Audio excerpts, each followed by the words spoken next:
Greetings of the day, dear children. Welcome back. Today, we are going to start our chapter number 5, that is, The Revolt of 1857. We must not forget that in the sky of India, serene as it is, a small cloud may arise at first no bigger than a man's hand, but which growing bigger and bigger may at last threaten to overwhelm us in ruin. Yes, these were the words by Lord Canning, who was the Governor General of British India in 1855. और Lord Canning के ये words बहुत जल्दी सच भी हो गए। 1855 में उन्होंने ये प्रिडिक्शन की थी और 1857 में उनकी ये prediction a sort of prediction सच भी हो गई। जी हाँ, आज हम बात करेंगे 1857 की सिपॉय म्यूटनी की, जिसको अलग अलग नामों से जाना जाता है, जिसको रिवॉल्ट ऑफ 1857 भी कहा जाता है, जिसको फर्स्ट इंडिपेंडेंस वॉर भी कहा जाता है, और बहुत सारे अलग अलग नाम इसके भी हैं। स्पॉटलाइट्स इस चैप्टर की रहेंगी nature of the revolt of 1857, causes of the revolt of 1857, the main centers of the revolt and its leaders, suppression of the revolt of 1857, and lastly we will talk about causes of its failure and aftermath. हमारे पिछले chapter में हमने पढ़ा था कि किस तरीके से ब्रिटिशर्स ने इंडिया को कैप्चर करना शुरू कर दिया था धीरे धीरे, और उनका ये एनेक्सेशन स्टॉप होने का नाम ही नहीं ले रहा था, और इसी के साथ साथ उनके अत्याचार भी बहुत ज़्यादा बढ़ते जा रहे थे। They were taking upon each and everything, like they were owning it, they were owning it from the very beginning. उन्होंने यहाँ के लैंड्स को कैप्चर करना शुरू कर दिया, किसानों से ज़बरदस्ती खेती करवानी शुरू कर दी, उनको अपनी ही ज़मीनों में सिर्फ मजदूर बनाकर छोड़ दिया, उनसे उनका सब कुछ छीन लिया। बेचारे जो कारीगर थे उनको तो इस कदर मजबूर कर दिया कि वो अपनी जगह छोड़कर दूसरी जगह चले गए। क्यों? क्योंकि उनको अपना रोज़गार नहीं मिल रहा था, उनको उतने पैसे भी नहीं मिल रहे थे कि वो अपने घर का गुजारा भी कर सके। तो इस तरीके से ये एक शुरुआती तौर पे हम कह सकते हैं कि स्वतंत्रता की लड़ाई, आज़ादी की लड़ाई, इंडिपेंडेंस वॉर हम इसको मान सकते हैं, एक तरीके से स्टार्टिंग का इंडिपेंडेंस वॉर मान सकते हैं। The British faced sporadic uprisings from different parts of the country in the 18th and the first half of 19th century. These outbreaks were the cumulative effect of the general feeling of discontentment among the people. लोग बहुत हताश थे, बहुत परेशान थे, Britishers थे, उनको एक मौका चाहिए था अपना गुस्सा बाहर निकालने का। In 1857 a major upheaval took place, initially in the army, but it soon shook the foundations of the British rule. हालांकि इनिशियली ये स्टार्ट आर्मी के अंदर से हुआ था, बट धीरे धीरे इसने ज़ोर पकड़ा और almost half of the India को कवर कर लिया था। बट स्टिल कुछ रीजंस ऐसे थे जिसकी वजह से ये रिवॉल्ट फेल हो गया था, वो हम डिस्कस करेंगे आगे। फिलहाल हम बात करते हैं हमारे पहले टॉपिक की, nature of the revolt. The revolt of 1857 has been termed as a sepoy mutiny by the British. Britishers ने इसको सिर्फ और सिर्फ एक सिपॉय म्यूटिनी का नाम ही दिया। उसके पीछे उनका रीज़न ये था क्योंकि ये सिपाहियों के द्वारा छेड़ी गई एक लड़ाई थी, इसीलिए उन्होंने इसको सिपॉय म्यूटिनी का नाम दे दिया। वो लोग अपनी असफलता को लोगों के सामने जाहिर नहीं करना चाहते थे, इसीलिए उन्होंने इसको सिर्फ और सिर्फ एक सिपॉय म्यूटिनी का नाम दिया। पर जब भी इंडियन हिस्टोरियंस इसको डिस्क्राइब करते हैं तो वो इसको फर्स्ट वॉर ऑफ इंडिपेंडेंस कहते हैं। Most of the British contemporary writers such as Sir James Outram and P.E. Roberts view it as a mere mutiny of the soldiers, which was brought by the introduction of greased cartridges, sealed unit containing bullets. Sir Outram और P E. Roberts के नज़रिए से हम देखें तो उन्होंने इसको सिर्फ और सिर्फ एक सिपॉय म्यूटनी कहा था। क्यों? क्योंकि ये शुरुआत हुई थी आर्मी के अंदर से, जहाँ पर उन्होंने पिग और काओ के फैट से ग्रीस्ड कार्ट्रिजेस आर्मी मैन को सप्लाई करनी शुरू कर दी थी, और उसको यूज़ करने से पहले अपने टीथ से, अपने माउथ से च्यू करके निकालना होता था, और उसके बाद उसको कार्ट्रिज को लोड किया जा सकता था। तो काओ और पिग, जो कि उस टाइम मेजॉरिटी थी हिंदूज़ और मुस्लिम्स की इंडिया में, तो उनकी रिलीजियस सेंटिमेंट्स को हर्ट करने वाली चीज़ थी, तो दंगे भड़के उस समय में, और रिज़ल्ट हुआ यही कि सिपॉय म्यूटिनी छुड़ गई, ऐसा कि ब्रिटिशर्स कहते हैं। Actually it was not sepoy mutiny, it was first independence war of India. They insist that the mutiny never had a mass participation, it was concentrated in few pockets of North India. और यहाँ तक कि Britishers का तो ये कहना है कि इसका कोई मास पार्टिसिपेशन नहीं था, ज़्यादा नंबर में लोगों ने पार्टिसिपेट नहीं किया था, सिर्फ नॉर्थ इंडिया के कुछ हिस्सों में ये लड़ाई छिड़ी थी. However, some of the Britishers writers such as J.B. Norton regarded it as a mutiny as well as a revolt of the people. जबकि J.B. Norton का कहना है कि ये एक म्यूटिनी भी थी और एक रिवॉल्ट भी था लोगों का. On the other hand, Indian nationalist leaders such as Veer Savarkar and A. Mehta called it a war of national independence, highlighting the participation of both Hindus and Muslims. Even the British Prime Minister Disraeli recognized it as a national revolt. The truth perhaps lies somewhere in between the two views. और सच्चाई इन्हीं दोनों views के बीच में छिपी है. क्यों? क्योंकि अंग्रेज़ों ने कुछ पक्षों को छुपाने की कोशिश की और भारतीय लोगों ने इसको अपनी नज़रों से देखा. हर कोई इसे अपनी अपनी नज़र से देख रहा था. Since the rulers of the nobles and the sepoys participated in it, calling it only a sepoy mutiny would be incorrect. सिर्फ सिपाही इसके अंदर इंक्लूडेड नहीं थे, इसीलिए इसको सिर्फ और सिर्फ सिपाही म्यूटिनी कहना गलत होगा. पर हाँ, इसको वॉर कहना भी अपने आप में एक बहुत फार फेच्ड कॉन्सेप्ट होगा, क्योंकि उस समय में भारतीय लोगों के बीच में एकता जैसी कोई चीज़ नहीं थी. वॉर हम तब कहते हैं जब पूरा देश या पूरा एक जो एरिया है उसके लोग एक साथ एक ही फीलिंग से एकजुट होकर किसी चीज़ से आज़ादी पाने के लिए वॉर लड़ते हैं, उसको वॉर कहते हैं. तो इसको एक वॉर कहना भी थोड़ा सा इनकरेक्ट होगा, बहुत दूर का कॉन्सेप्ट होगा इसके लिए, क्योंकि उस टाइम पे इंडियंस के अंदर अभी तक वो एकता वाली फीलिंग नहीं आई थी. However, the participants of the revolt of 1857 were bound by one common feature, that is their hatred for the British. हाँ, पर हम ये कह सकते हैं कि 1857 के वॉर के अंदर या रिवॉल्ट के अंदर या म्यूटनी के अंदर, जो भी उसको नाम दिया जाए, एक फीचर कॉमन थी लोगों के अंदर कि उनका ब्रिटिशर्स की तरफ बढ़ता हुआ डिसकंटेंटमेंट, उनका ब्रिटिशर्स की तरफ बढ़ती हुई उनकी नफ़रत जो उनके दिलों में उफान मार रही थी. Now let's talk about the causes of the revolt. बात कर लेते हैं उन कॉजेज़ की जिनकी वजह से ये रिवॉल्ट शुरू हुआ था. ये कहना कि ब्रिटिशर्स अपने वादों पे खरे उतरे थे, सरासर झूठ बोलना ही होगा, क्योंकि ब्रिटिशर्स ने अपना एक भी वादा पूरा नहीं हुआ. कुछ थे पॉलिटिकल कॉजेज़, जैसे कि सबसाइडरी अलायंस, जैसा कि डॉक्ट्राइन ऑफ लैप्स, जिसकी वजह से जो नेटिव रूलर्स थे उनके हाथों से उनका राजपाट छिन गया था. क्यों? क्योंकि उनके असली वारिस उनके अपने बच्चे जो थे ही नहीं, फॉर सम रीज़न लाइक कि उनके बेटे कभी थे ही नहीं, या हुए उनके बेटे और फिर गुजर गए. इस वजह से उनको उनके राज्यों से हाथ धोना पड़ा, क्योंकि एडॉप्टेशन वाला बच्चा उस जगह को हायर करने के लिए वैलिड नहीं था. तो उनके राज्य उनके हाथों से छिनते चले गए. इस वजह से इंडियन रूलर्स के अंदर ब्रिटिशर्स के खिलाफ बहुत सारी बिटरनेस भर गई थी. दूसरी चीज़ कि जो उनकी एक्सपेंशनिस्ट पॉलिसीज़ थी, जो भारत के अंदर वो अपना विस्तार करना चाह रहे थे, वो इंडियन रूलर्स को थोड़ा सस्पिशियस लग रहा था कि इनके ब्रिटिशर्स के इरादे कुछ नेक नहीं हैं. तीसरी चीज़ थी the British discontinued the policy of granting pensions and titles to the Indian rulers, which caused widespread distress and discontent. Britishers ने अपना एक भी वादा पूरा नहीं किया.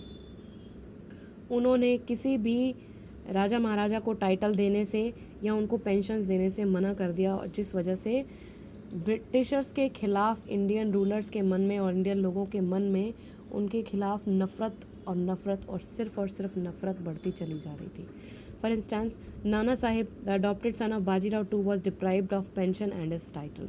नाना साहिब को उनका टाइटल देने से मना कर दिया गया, क्योंकि वो अडॉप्टेड सन थे, प्लस उनको उनका टाइटल भी नहीं दिया गया. फिर कुछ इकोनॉमिक कॉजेज़ भी थे. The various land revenue policies introduced by the British made the lives of peasants miserable. peasants की लाइफ मिजरेबल बना दी थी. इतनी दुर्धर दशा थी उनकी कि उनके लिए अपने घरों का गुजारा करना, अपने बच्चों का पालन पोषण करना बहुत मुश्किल हो गया था. High rates of revenue collection of taxes by zamindar and the oppression of poor peasants created immense dissatisfaction among them. The peasants often lost their rights on land and became landless. Famines also became a regular feature in many places. सोने पे सुहागा करने के लिए बहुत सारी जगहों पे अकाल पड़ना भी शुरू हो गया। ब्रिटिशर्स ने कुछ ऐसी पॉलिसीज़ निकाली थी कि जिससे वो अगर इंडियन जो लोग हैं अगर टैक्सेस पे करने में सफल नहीं हो पाते तो उनकी ज़मीनें ब्रिटिशर्स के हाथों में चली जाती थी और वो अपनी ही ज़मीनों पर मजदूर के सिवा कुछ नहीं रह जाते थे। इन सारी चीज़ों की वजह से बहुत ज़्यादा गुस्सा लोगों के अंदर भर गया था। The British even confiscated lands of old zamindars specially in Awadh. This added to the anti British sentiments. इतना ही नहीं, ब्रिटिशर्स ने बहुत सारे पुराने ज़मींदारों की, बहुत सारे बूढ़े ज़मींदारों की ज़मीनें भी ज़बरन धोखाधड़ी से छीन ली उनसे और इस वजह से एंटी ब्रिटिश सेंटिमेंट्स लोगों के अंदर भरने शुरू हो गए, लोगों के अंदर नफरत भरनी शुरू हो गई ब्रिटिशर्स के खिलाफ। The artisans and the craftsman were ruins because of large scale import of cheap British manufactured goods. Bharat के अंदर अंग्रेज़ों के आने से पहले हर चीज़ स्वदेशी थी, कुछ भी बाहर से नहीं मंगवाया जाता था, लोग अपनी ज़रूरत की चीज़ें खुद बनाते थे। अंग्रेज़ों ने क्या किया, उन्होंने यहाँ से कच्चा सामान ब्रिटिश को सप्लाई करना शुरू कर दिया, जो लंदन और ब्रिटेन इन सारी जगहों में रह रहे थे उनको सप्लाई करना शुरू कर दिया और वहाँ पे इंडस्ट्रियलाइजेशन थी तो वहाँ से वो फिनिश्ड गुड्स मंगवाते जो यहाँ पर बाज़ारों में बहुत महंगे दामों में बेचे जाते। और इतना ही नहीं, लोकल क्राफ्ट्समैन को उनकी ज़रूरत की चीज़ें बनाना भी अलाउड नहीं था, उनसे सारा रॉ मटेरियल बहुत ही सस्ते दामों में ज़बरन ले लिया जाता और उनको फिनिश्ड गुड्स बहुत ज़्यादा महंगे दामों में बेचे जाते, प्लस उनको अपने लिए कोई भी सामान खुद बनाने नहीं दिया जाता था। ये उनके लिए मजबूरी बन चुका था कि उनको ब्रिटिशर्स के बनाए हुए सामान यूज़ करना पड़ता था। इस तरीके से उनकी जितनी भी इनकम थी वो सारी धीरे धीरे ख़त्म होने लग गई थी। In contrast to them handmade goods seemed very expensive. अब मशीनों से बनी हुई चीज़ें एक समय पे बहुत सारी चीज़ें बन जाती हैं और जबकि हाथों से बनाई हुई चीज़ें धीरे धीरे बनती हैं और बहुत सारा समय लगता है, इसलिए वो थोड़ी सी एक्सपेंसिव होती हैं। As a result their demand decrease. कुछ उनकी डिमांड भी डिक्रीज़ हो गई और कुछ जबरन उनसे काम बंद भी करवा दिया गया। On the other hand Indian goods were subjected to very heavy duties when sold in England. और दूसरी बात ये भी थी कि जो हैंडमेड इंडियन गुड्स थे उनको इंग्लैंड के अंदर अगर बेचने के लिए भेजा जाता तो उनके ऊपर बहुत हैवी ड्यूटीज़ यानी कि बहुत सारा टैक्स लगा दिया जाता, जिसकी वजह से वो इंग्लैंड के अंदर और भी ज़्यादा महंगी बिकती थी। तो महंगी होगी तो कोई नहीं लेगा, इसी वजह से वहाँ पर भी उनका सामान बिकना, इंडियंस का सामान बिकना बहुत मुश्किल हो गया और इस तरीके की बहुत सारी प्रॉब्लम्स इंडियंस को फेस करनी पड़ रही थी। People who were previously dependent on royal patronage for their livelihood found themselves unemployed due to the displacement of the old ruling class. जो रॉयल पेट्रोनेज, जो राजाओं महाराजाओं के यहाँ काम कर रहे थे, उनको तो डायरेक्टली अनएम्प्लॉयमेंट ही हो गया उनका। क्यों? क्योंकि जब राजाओं महाराजाओं के पास उनका राजपाट ही नहीं था, कोई ताकत ही नहीं थी उनके हाथ में, तो वो दूसरों को अपने यहाँ रख कर भी उनको कितना एम्प्लॉयमेंट दे देंगे। तो इस तरीके से भी काफ़ी सारे लोग जो है वो अनएम्प्लॉयमेंट हो गया उनका। The drain of wealth and extremely slow pace of industrialisation added to the economic grievances of the people. और धीरे धीरे देश का सारा पैसा बाहर जाने लग गया था, जैसा कि मैंने पहले कंडीशंस एक्सप्लेन की थी उसकी वजह से। और यहाँ पर इंडस्ट्रियलाइजेशन का प्रोसेस एकदम स्लो था, इस वजह से लोगों की इकोनॉमिक ग्रीवेंसेस और भी ज़्यादा बढ़ती चली गई। सिर्फ पॉलिटिकल और इकोनॉमिक कॉजेज़ ही नहीं थे, सोशल और रिलीजियस कॉजेज़ भी इसके अंदर इंक्लूडेड थे। ब्रिटिशर्स ने बहुत सारे सोशल और रिलीजियस कॉजेज़ को हर्ट किया, जिसकी वजह से उनके लिए मुसीबतें भारत में और भी ज़्यादा बढ़नी शुरू हो गई थी। Measures such as abolition of sati, legalization of widow remarriage and introduction of women's education made the orthodox Hindus extremely restless. Britishers ने सती को ख़त्म कर दिया, विडो रीमैरिज को इनकरेज करने लग गए थे, विधवाओं की दोबारा शादी कराना, विमेन की एजुकेशन को वो प्रमोट कर रहे थे, इंट्रोड्यूस किया फिर प्रमोट करना शुरू कर दिया। तो इससे जो कट्टरपंथी हिंदू थे उनके अंदर रेस्टलेसनेस पैदा हो गई। वो इस चीज़ को बहुत गलत तरीके से देख रहे थे। वो ये देख रहे थे कि ब्रिटिशर्स उनके समाज को, उनकी रीतियों नीतियों को, उनके रिवाजों को खंडित करने की कोशिश कर रहे हैं। इसके अलावा क्रिश्चियन मिशनरीज़ जो हैं वो लोगों को क्रिश्चियनिटी में कन्वर्ट करने की कोशिश कर रही थी, जो भारतीय लोगों को बिल्कुल रास नहीं आ रहा था। उसके अलावा lands belonging to temples and mosques were taxed. जो मस्जिद थे, मंदिर थे, उनकी ज़मीनों पर टैक्स लगाना शुरू कर दिया ब्रिटिशर्स ने, जिसकी वजह से जो फैमिलीज़ इनकी इन ज़मीनों के ऊपर जो इनकम आती थी उस पर डिपेंडेंट थी, उनके दिलों में और भी ज़्यादा गुस्सा भरना शुरू हो गया। क्यों? क्योंकि उनका थोड़ा बहुत इनकम का सोर्स यहीं से था, उसके ऊपर भी टैक्स लग गया तो उनके लिए प्रॉब्लम क्रिएट होना शुरू हो गई। इसके अलावा ब्रिटिशर्स ने रेशियल डिस्क्रिमिनेशन का बहुत ज़्यादा गंदगी फैला रखी थी एक तरीके से रेशियल डिस्क्रिमिनेशन की, क्योंकि उनका रंग फेयर था। So they were looking down upon the Indian people. उनका मानना ये था because the Indian people were darker in complexion, that is why they are inferior to them. उनका ये सोचना था कि इंडियन लोग जो हैं वो उनका कॉम्प्लेक्शन डार्क है तो वो ब्रिटिशर्स से इन्फीरियर हैं किसी हर तरीके से, जबकि ऐसा नहीं था। Indians were denied high ranking jobs and promotions. Indian को उनके कॉम्प्लेक्स की वजह से, उनके कलर कॉम्प्लेक्शन की वजह से हाई रैंक की जॉब्स नहीं मिलती थी और उनको ब्रिटिशर्स के द्वारा हर जगह पर ह्यूमिलिएट किया जाता था। और एक सबसे बड़ी चीज़ ये भी थी कि कास्ट नॉर्म्स जो हैं वो इंडियंस की डिस्टर्ब कर दी थी ब्रिटिशर्स ने। उन्होंने हर कास्ट के लोगों को आर्मी में भरना शुरू कर दिया था और उनको सभी को एक साथ रहना पड़ता था, एक ही साथ कुक करना पड़ता था, एक ही साथ खाना पड़ता था। इस वजह से छूत अछूत का भेदभाव बहुत था भारत में। तो ये सारी चीज़ें बहुत ज़्यादा डिस्टर्बेंस क्रिएट कर रही थी। Adding upon to it there were some military causes also. हालांकि ब्रिटिश फोर्स में इंडियंस का बहुत बड़ा चंक था, बहुत बड़ा पार्ट था, पर फिर भी उनके अंदर भर भर के नफ़रत थी ब्रिटिशर्स के ख़िलाफ़। इसका रीज़न ये था क्योंकि ब्रिटिशर्स उनको इन्फीरियर कंसिडर करते थे। उनको उनके यूरोपियन काउंटर पार्ट्स जो सेम पोजीशन पे थे, जो यूरोपियन सोल्जर्स सेम पोजीशन पे थे, उनके जैसी पोजीशन पे थे, उनको उनसे ज़्यादा सैलरी मिलती थी, बट इंडियन सोल्जर्स को सैलरी कम मिलती थी। प्लस इंडियंस की जो प्रमोशन है वो एक लिमिटेड रैंक तक की थी, उनको सूबेदार से ज़्यादा बड़ी पोस्ट नहीं मिलती थी। इसके अलावा 1856 में जनरल सर्विस एनलिस्टमेंट एक्ट आया, जिसके तहत अगर कोई सोल्जर है तो उसको, जो नए रिक्रूट्स हैं, उनको ओवरसीज़ ट्रैवल करना ज़रूरी होता था, जो कि हिंदू नॉर्म्स के अंदर एक कास्ट टैबू था कि वो बाहर ट्रैवल नहीं कर सकते। अगर वो बाहर ट्रैवल करेंगे तो वो जाति के ऊपर एक लांछन हो जाएगा। तो ये भी एक डिस्टर्बेंस का कारण था इंडियन सोल्जर्स के अंदर। इसके अलावा जब इंडियन सोल्जर्स बाहर कहीं ट्रैवल करते थे देश से बाहर, तो उनको ओवरसीज़ अलाउंस, जिसको भत्ता कहते हैं, मिलता था वॉर फाइट करने के लिए, जो बाद में डिसकंटिन्यू कर दिया गया। तो उनको अपनी ही जेब से पैसे खर्च करने पड़ते थे हर चीज़ के लिए। एक और problem, the British had forbidden wearing of sectarian marks such as tilak, turban और beard which hurt the religious sentiments of the Indians. इसके अलावा ब्रिटिशर्स ने जो इंडियन सोल्जर्स उनकी फोर्सेस में काम कर रहे थे, उनको दाढ़ी बढ़ाने से, उनको तिलक लगाने से या उनको पगड़ी पहनने से मना कर दिया था, जिसकी वजह से दाढ़ी और मूछ, जो कि रजवाड़े ख़ानदानों में और सिखों में, इन सारे लोगों में ज़रूरी होती है, और मूछ तो मोस्टली इंडियन ट्रेडिशन में चलती ही आई है, बिकॉज़ इंडियन ट्रेडिशन में मूछ के बिना आदमी नहीं माना जाता, ऐसा बहुत पुराने समय से चलन रहा है। और तिलक, जो कि भारतीय संस्कृति का एक अटूट हिस्सा है, ये सारी चीज़ें जब उनसे छीन ली गई तो और भी ज़्यादा गुस्सा बढ़ता शुरू हो गया। The Bengal regiment which joined the revolt constituted mostly of the high caste communities of Awadh who were deeply antagonized by the British annexation of Awadh।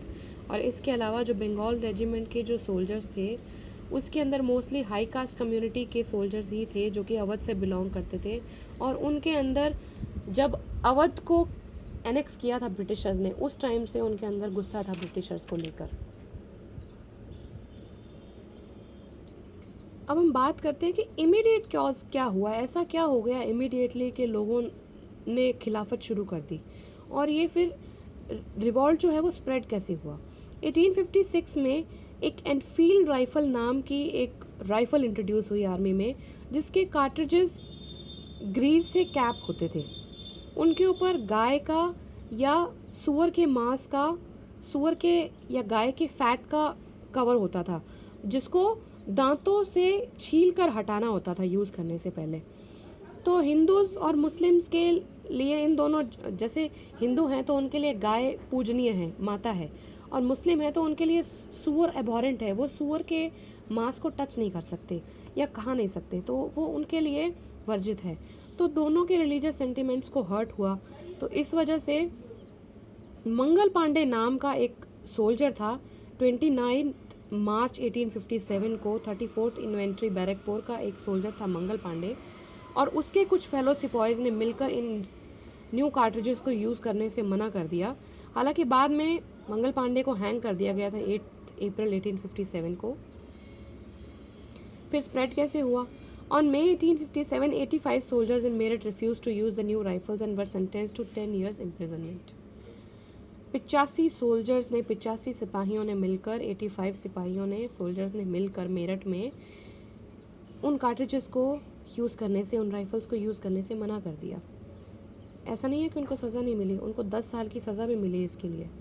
अगले ही दिन ऑल इंडियन सिपाहीज at Meerut mutinied and soon they liberated their colleagues from prison. इस सारी चीज़ों से आहत हुए जो बाकी के सोल्जर्स थे, उन लोगों ने हमला बोल दिया ब्रिटिशर्स के ऊपर, और उनके जितने भी कलीग्स 85 सोल्जर्स जो जेल में थे उनको आज़ाद करा दिया। The soldiers set British residences on fire and massacred British men, women and children. Some of the mutineers later proceeded towards Delhi. Indian soldiers ने फिर ब्रिटिश की रेजिडेंसीज को आग लगाना शुरू कर दिया, उनके बच्चों को, उनके बीवियों को, उनके साथीगणों को मारना शुरू कर दिया, और कुछ म्यूटिनियर्स तो दिल्ली की तरफ भी बढ़ चले।